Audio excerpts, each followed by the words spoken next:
ऐसे ऐसे भी अनन्य भक्त पाए जाते हैं भगवान के। और एक भक्त मीराबाई जैसी भी है,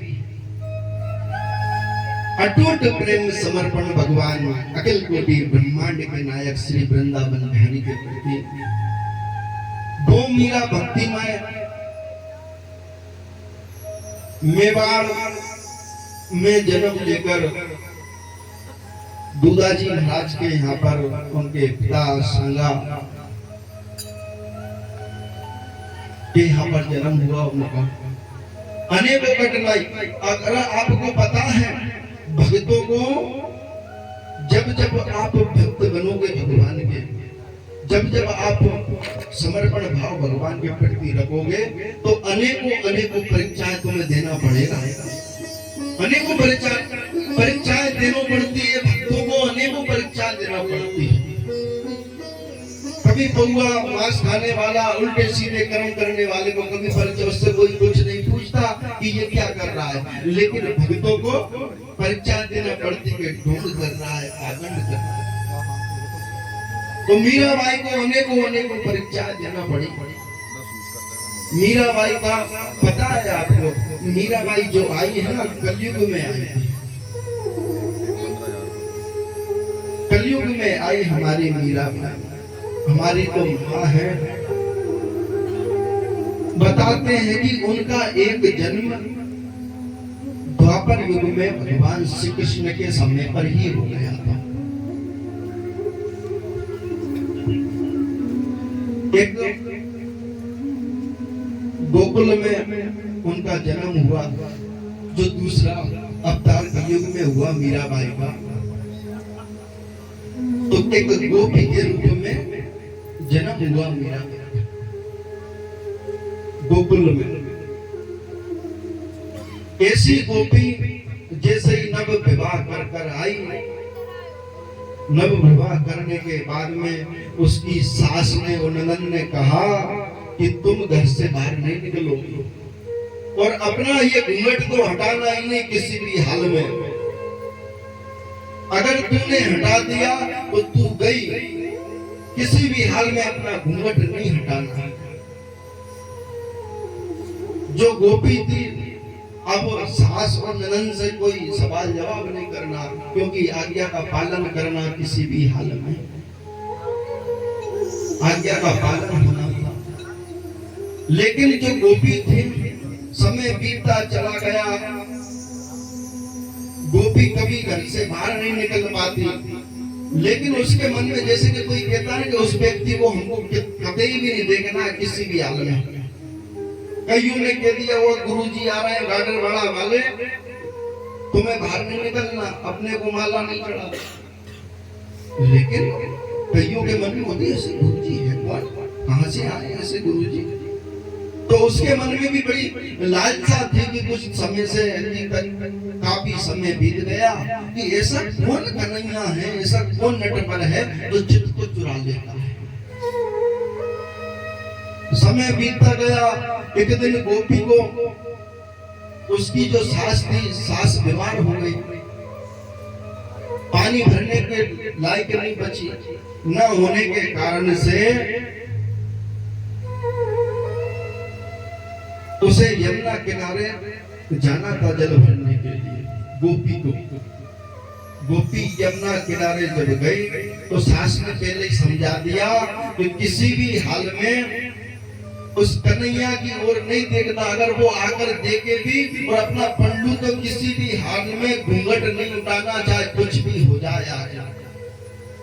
तो बहू का जो घूंघट है रस्सी से बांध दिया कि उठा के देख ना ले। उधर सुदामा कन्हैया कदम के पेड़ के इंतजार कर रहे थे कि आज गोपी आएगी और आज हमें किसी भी हाल में उसको देखना है। जैसे ही यमुना किनारे वो गोपी गई तो पानी भरते समय पे वो पल्लू की जो गठान बांधी थी वो खुल गई। इतने में भगवान श्री कृष्ण प्रकट हो गए। और प्रकट जैसे ही भगवान श्री कृष्ण प्रकट हुए और वो पल्लू खींच लिया उन्होंने। और जैसे ही पल्लू खींचा तो उसकी निगाह भगवान श्री कृष्ण में पड़ पड़ी। जैसे ही भगवान श्री कृष्ण पर निगाह पड़ती है तो वो तो बाबरी सी हो जाती है, बाबरी हो गई, पागल हो गई। एक ही निगाह, हाँ, आंखों में काजल, कजरारे काजल, पीतांबर, बेजंती माला, इतना सुंदर कन्हैया उसके मन में आई। त्रिलोक का स्वामी है। जैसे उसकी एक निगाह पड़ी तो निगाह पड़ने से पहले कोई सास की बात याद आई। सास की बात याद आते से भगवान ने धक्का मारा उस गोपी ने, धक्का मारा तो भगवान ने कहा है गोपी तुझे मैं आज के बाद कभी मुंह नहीं दिखाऊंगा, कभी मुंह नहीं दिखाऊंगा आज के बाद। ऐसा गोपी से कहकर जैसे ही गोपी की निगाह पड़ी तो वो तो बाबरी सी हो गई, पागल सी हो गई। ऐसी पागल हुई कि वही छवि दिन और रात, वही छवि, सोते बैठते उठते वही छवि दिखाई देना भगवान की। पागल हो गई, अपनी सास को गाली दे रही, अपनी ननद को गाली दे रही कि तुमने कितना बड़ा अन्याय कर दिया मेरे साथ में। अब तो उसके मन में हर वक्त हर समय यही लगा कि किसी भी हाल में एक बार कन्हैया मिल जाए, एक बार दर्शन कर लो। आपने देखा प्रेमी जो आजकल के युवा बेटे हैं, लड़के बेटे, इन्होंने कई जुगाड़े फंसा रखी हैं। जब इनकी बात नहीं होती ना तो ये सोचते कि एक बार हेलो हो जाए, एक मैसेज आ जाए किसी भी हाल में, बाप से पगला उसी प्रकार में गोपी बाबरी सी पागल सी हो गई और रोने लगी, फूट फूट के रोती, बार बार रोती, आंखों में आंसू बहने लग जाए उनको भी। इतना अटूट प्रेम। गोवर्धन पूजन होना था, इंद्र का प्रकोप वर्षा, भगवान गोवर्धन धारण करना था तो पूरे गोकुलवासी जो गिरिराज धारण भगवान ने गिरिराज धारण किया था उस समय पे पूरे ब्रजवासी गए। जब गए तो वो गोपी भी गई, बार बार भगवान की ओर देखे, जिस ओर देखे भगवान उधर ही मुंह उधर कर ले, लेकिन उस गोपी की ओर नहीं देखते। फिर वो बाबरी सी हो गई, पागल हो गई। उसने दिन और रात एक ही रटना लगाई, प्रभु कैसे भी हो दर्शन दो, दर्शन दो। पागल सी हो गई। उन्होंने कहा है प्रभु अगर दर्शन नहीं दोगे, अगर मेरी ओर आप अगर नहीं देखोगे तो मैं प्राण त्याग दूंगी। इतना उसने कहा, तुरंत में भगवान श्री कृष्ण प्रकट हो गए उसके। जब वो प्रकट हुए उससे कहा गोपी उठ, तेरी कोई गलती नहीं है, जा ब्रह्मांड में प्रसन्न हो। उसने कहा कि प्रभु मेरा एक ही वर है और एक ही प्रार्थना है, जब मैं अगले जन्म जब आऊं तो बचपन से ही तेरी सेवा में लग जाऊं और तेरे ऊपर प्राण न्यौछावर कर दूं, तुझ में समाहित हो जाऊं। ऐसा भगवान ने कहा तथास्तु। और वो गोपी भगवान के श्री चरणों में समाहित से शरीर समाहित हो गई।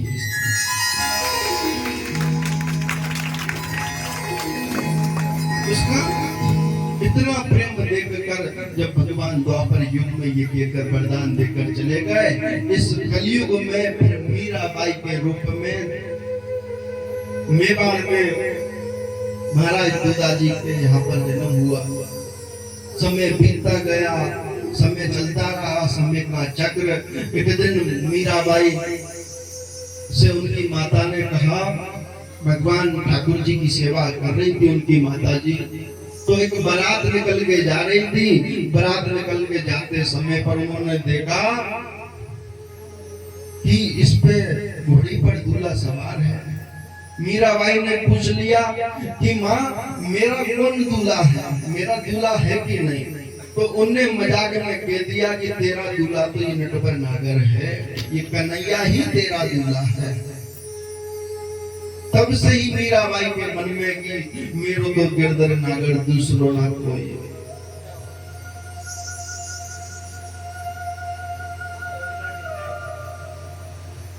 ऐसे वर को क्यों भरूं जो जिए और मर जाए।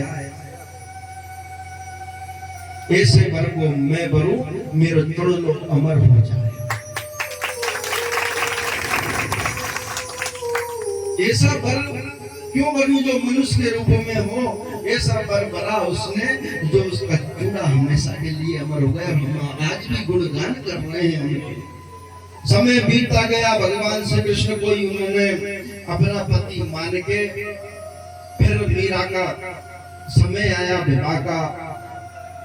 राणा भोजराज से, चित्तौड़ के राजा राणा भोजराज राजा बनने वाले थे, उनके यहाँ पर उसका विवाह हुआ। विवाह होने के बाद में भी उनने उसको पति नहीं माना। राणा भोज को पति न मानने के कारण एक दिन जब उनकी देवी पूजन होती, सभी के पूजन होती, जब वर वधू जाते हैं तो कुल की देवी की पूजन करते हैं। उनने कहा, सास ने कहा कि बेटा ये हमारी कुल की देवी है, इनको प्रणाम करो। तो मीराबाई ने कहा, मैं एक के आगे झुकती हूँ, कभी दूसरे के आगे कभी नहीं झुकूंगी।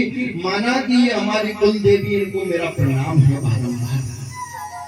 इतना समर्पण, इतना भाव, पूरे जीवन में किसी के आगे नहीं झुकी। राणा भोज को बड़ा क्रोध आया। क्रोध आया, जो हवेली थी पुरानी उसमें मीराबाई को पटक दी। विष भी भेजा, सर्प भी भेजे, अनेकों अनेकों संकट भी डाले उनको, लेकिन वो जीत गई। जैसे ही विष आया उसे पीकर वो नाचने लगी, फिर भी वो बच गई। फिर इसके बाद में जो उनके देवर थे, जो राणा भोज थे, वो खत्म हो गए। खत्म होने के बाद में उनके देवर ने पदवी संभाली। देवर इतना क्रूर था कि तुरंत में आदेश किया कि मीरा को मार दिया जाए, और इसके जो गोविंद है, जो कन्हैया है, नदी में फेंक दिए जाए। तो उनके सैनिकों द्वारा भगवान श्री कृष्ण को नदी में फेंक दिए गए, और मीरा भी नदी में ऐसे से शरीर कूद गई। जैसे से शरीर कूदी मीरा जी, तो वहां पर वृंदावन में यमुना जी से बाहर निकली। यमुना जी से बाहर निकली और पहुंच गई। एक ब्राह्मण देव मिले उन्हें। उन्होंने कहा कि यहाँ तो फलाने गुरु जी के यहाँ चले जाओ, वो महापुरुष है। पता है तुम्हें कि वृंदावन में हमारे भाग्य बिहारी जा रहे थे ना, वहां पर कोई पुरुष नहीं होता, जो पुरुष है वो भी स्त्री है। तो मीराबाई ने कहा कि यहाँ पर एक पुरुष के अलावा दूसरा पुरुष है कौन?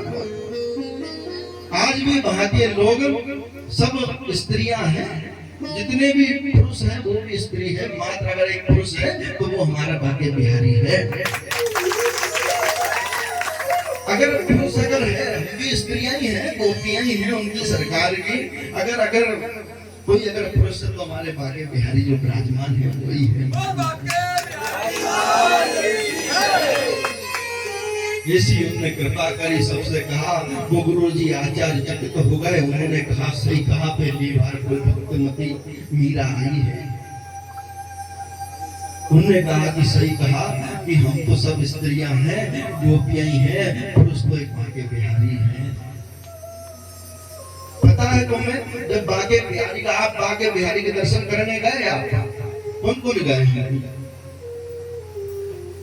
जो बार बार पर्दा लग जाता है, आपने देखा होगा, कभी निकाल दिया, कभी हट दिया, कभी निकाल दिया, हर 5-10 मिनट में जो लग जाता है पर्दा। जब मीराबाई गई, पहले भगवान के यहाँ पर कभी कोई पर्दा पड़ता ही नहीं, कभी पर्दा नहीं लगता था भगवान। जब भाग्य बिहारी को देखा मीराबाई ने, जैसे ही मंदिर में गई तो भाग्य बिहारी से स्वरूप धरे मीराबाई। भाग्य बिहारी ने मीराबाई को गले से लगा लिया। तब से ही भक्तों ने सोचा, पुजारियों ने सोचा, पता नहीं कौन सा भक्त आ जाए, और आज भी ऐसा कोई भक्त आ जाए तो बार बार वृंदावन में जो भाग्य बिहारी विराजमान है, हमें देखकर बार बार पर्दा लगाया जाता है कि क्योंकि बिहारी जी की आंख झुक जाए। अब भी ऐसी वो है, अगर अनन्य भक्त भगवान का पहुंच जाए तो भाग्य बिहारी जी 2 बार मंदिर से बाहर आ गए थे। 2 बार मंदिर से बाहर आ गए। एक बार मीरा जी को देखकर आ गए, दूसरा रस खान को देखकर आ गए। भाग्य बिहारी 2 बार बाहर निकल आए। जब से ही पर्दा पर्दा कर दी, जहाँ भी पर्दा लगता है ना बिहारी जी का, बार बार खोलना बार बार निकालना, क्योंकि भगवान की भक्त के ऊपर निगाह न पड़ जाए, इसलिए हमने पर्दा पर्दा आरंभ कर दिया। फिर तपस्या भगवान ने कृष्ण उनको गले से लगाया, फिर वो तपस्या बहुत दिन तक साधना की, उनने भजन किया। भजन करने के बाद में द्वारका चली गई। द्वारका गई तो बहुत रोई, उनकी सीढ़ी पर बैठकर बहुत रोई। पुजारियों ने देखा कोई रो रही है, तो वो गर्भगृह में पहुंच गई। गर्भगृह में पहुंचकर बात जो द्वारकाधीश की श्रीनगर है उसमें से शरीर विराजमान हो गई, से शरीर विराजमान हो गई। सब भक्त देखते रह गए कि कोई अंदर तो गया था लेकिन बाहर नहीं आया, और द्वारकाधीश की श्री विग्रह में वो से शरीर समाहित हो गए। जब जो राणा के सैनिक लगे हुए थे कि इसका पीछा किया जाए, जब पीछा करते पहुंचे तो बाके बिहारी के मुख से मात्र इतनी सी चुनरी दिखाई दी, जिसके अलावा मीराबाई कभी दिखाई नहीं दी। इतना प्रेम उनके सैनिकों द्वारा राजा का आदेश हुआ, पता नहीं कहाँ छुप गई हुई गर्भगृह में। गर्भगृह में देखा गया, सैनिकों ने छानबीन की, पुजारियों को मारा, लेकिन वहां पर कभी भी कोई दरवाजा ही नहीं था। और वो चुनरी आज भी बताते हैं कि मेवाड़ में रखी हुई है, उतनी को लेकर। ये सब प्रेम, इतना समर्पण अगर किसी का है तो भगवान आज भी प्रकट होके आ जाते हैं।